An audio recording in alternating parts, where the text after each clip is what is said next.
Did you know that a lot of the emotional and behavior constructs that you have could actually possibly come from your grandparents' line? Maybe even a little bit of the parents, but actually more of the grandparents' line? Keep watching so I can tell you more of why we actually hold our grandparents and why that ancestral cord comes to us.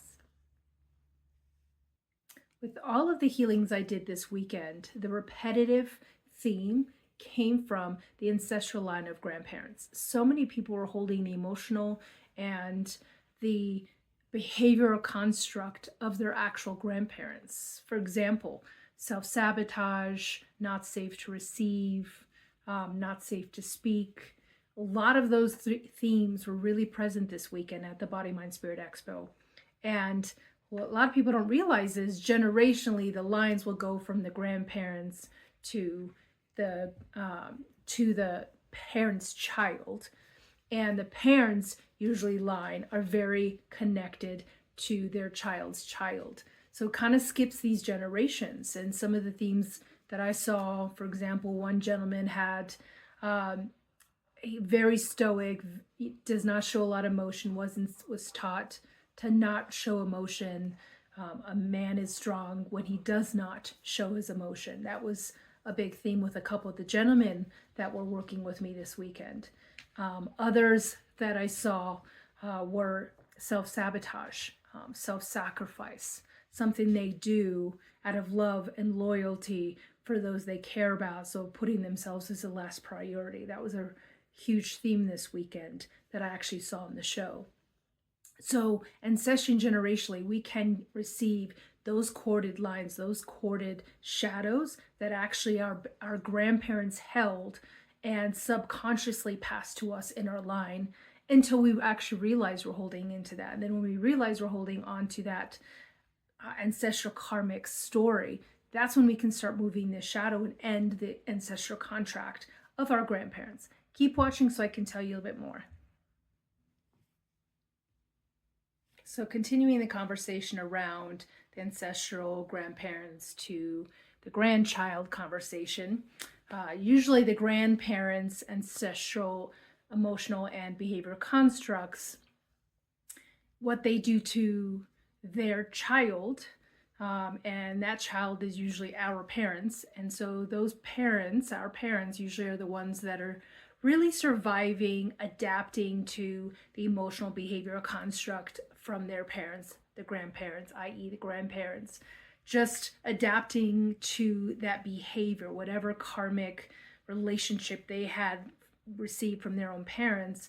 It was really about survival. It was about not enough. It was about keeping small. A lot of the times it was about struggle to survive. That's kind of what the parents experienced from their own parents, the grandparents.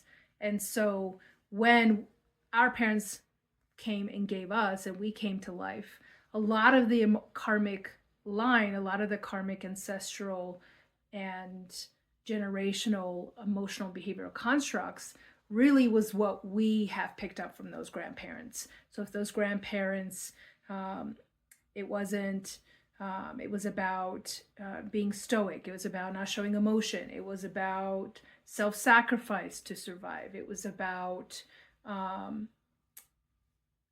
you don't prioritize. You don't prioritize first. You take care of the unit. It's more about taking care of the unit. Self-sacrifice, self-sabotage. A lot of that is what definitely our grandparents experienced.